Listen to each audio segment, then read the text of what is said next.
नमस्कार दोस्तों, न्यूज हिमाचल में आप सभी का स्वागत है। अगर आप रोज न्यूज देखना चाहते हैं तो अभी सब्सक्राइब करें। तो आओ आज के अपडेट्स पर नजर डालते हैं। बिजली बोर्ड को 185.32 करोड़ और एचआरटीसी को 40.23 करोड़ का घाटा। कैग रिपोर्ट के अनुसार वर्ष 2021-22 के दौरान राज्य के सार्वजनिक क्षेत्र के 12 उद्यमों की ओर से उठाई 498.55 करोड़ की कुल हानि में से हिमाचल पथ परिवहन निगम ने 40.23 करोड़ की हानि दर्ज की।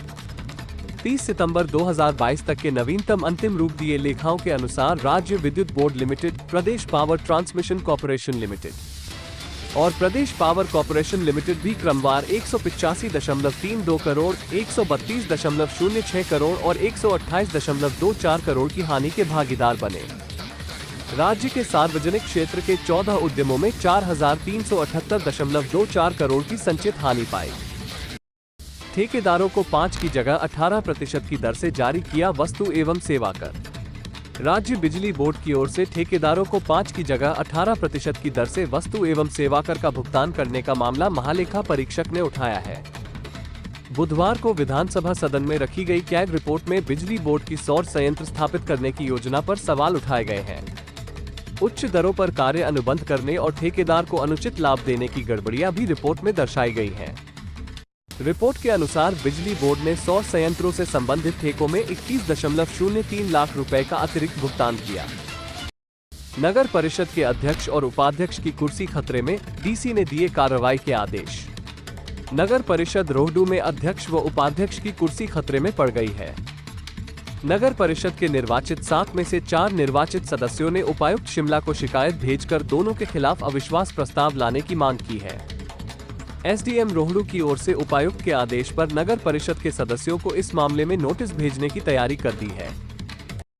कर्मचारी एक ही स्थान पर 3 वर्ष तक सेवाएं देने का हक नहीं रखता, सरकार कभी भी कर सकती है तबादला। हिमाचल प्रदेश हाईकोर्ट ने कर्मचारी के तबादले से जुड़े मामले में अहम निर्णय सुनाया है। अदालत ने कहा कि कोई भी कर्मचारी एक ही स्थान पर 3 वर्ष तक सेवाएं देने का हक नहीं रखता है। कार्यवाहक मुख्य न्यायाधीश सबीना और न्यायाधीश सत्येन वैद्य की खंडपीठ ने कहा कि प्रशासनिक कारणों से सरकार कर्मचारी का तबादला कभी भी कर सकती है। अदालत ने वन विभाग के कर्मचारी की याचिका को खारिज करते हुए यह निर्णय सुनाया। याचिकाकर्ता अब्दुल हामिद ने आरोप लगाया था कि उसका तबादला 3 वर्ष से पहले ही कर दिया गया है। तबादला नीति का हवाला देते हुए याचिका में दलील दी गई थी कि कर्मचारी को एक स्थान पर सेवाएं देने के लिए 3 वर्षों का प्रावधान रखा गया है। हिमाचल के स्कूलों में 38 दिनों तक बरसात की छुट्टियां, शेड्यूल जारी। हिमाचल प्रदेश के ग्रीष्मकालीन अवकाश वाले स्कूलों में 22 जून से 29 जुलाई तक बरसात की छुट्टियां होंगी। छुट्टियों की कुल संख्या 38 रखी गई है। उच्च शिक्षा निदेशालय ने ग्रीष्मकालीन स्कूलों की बरसात और सर्दियों की छुट्टियों का शेड्यूल जारी कर दिया है। लोहड़ी के दौरान 6 दिन का अवकाश देने का निर्णय लिया गया है। परीक्षाओं के बाद सरकारी स्कूलों में नया शैक्षणिक सत्र शुरू। जानकारी के अनुसार जिले में करीब 500 प्राथमिक और 130 से अधिक वरिष्ठ माध्यमिक स्कूल खुल गए हैं। सुबह के समय कुछ विद्यार्थी दाखिला लेने के लिए स्कूलों में पहुंचे, लेकिन दोपहर के बाद बेहद कम विद्यार्थियों ने स्कूलों का रुख किया। वहीं स्कूल स्टाफ ने दिन भर नए शैक्षणिक सत्र से जुड़े जरूरी काम निपटाए। ध्यान रहे कि बोर्ड की कक्षाओं को छोड़कर अन्य सभी की परीक्षाएं 20 मार्च के आसपास खत्म हो गई थी। बोर्ड कक्षाओं की परीक्षा 30 मार्च के आसपास खत्म हुई है।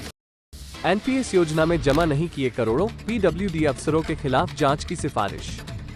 हिमाचल प्रदेश में ठेकेदारों की आपसी साठगांठ से टेंडरों का आवंटन किया गया।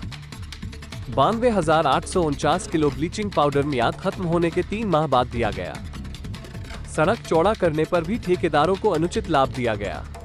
ऑप्टिकल फाइबर केबल बिछाने के लिए भी लोक निर्माण विभाग ने कम राशि वसूली।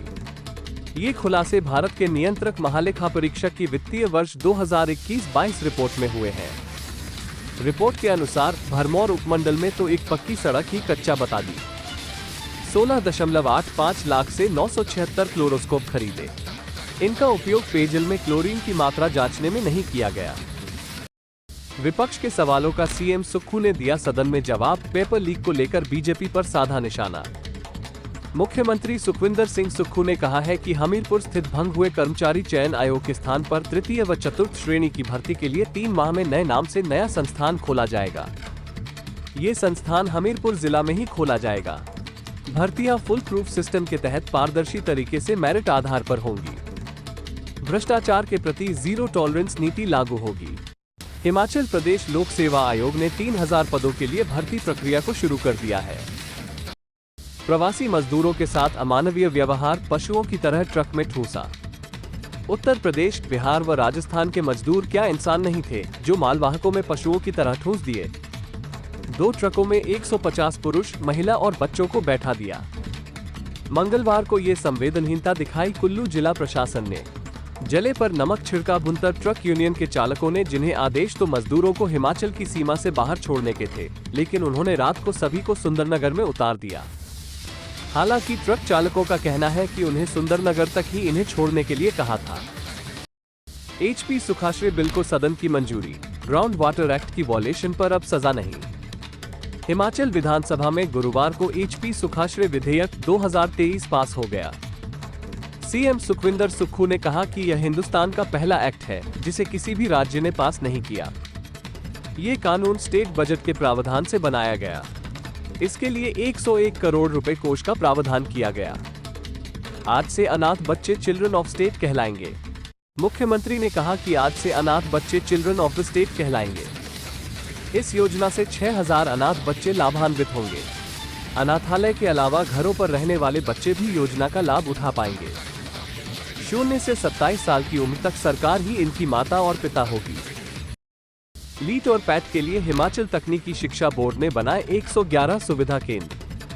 हिमाचल प्रदेश तकनीकी शिक्षा बोर्ड धर्मशाला ने बहुतकनीकी प्रवेश परीक्षा और लेटरल एंट्री एंट्रेंस टेस्ट संस्थानों में निःशुल्क भरने की सुविधा दी है। प्रदेश भर में 111 संस्थानों को चिन्हित किया गया है। इनमें 16 बहुतकनीकी संस्थान और 95 ITI को चिन्हित किया गया है।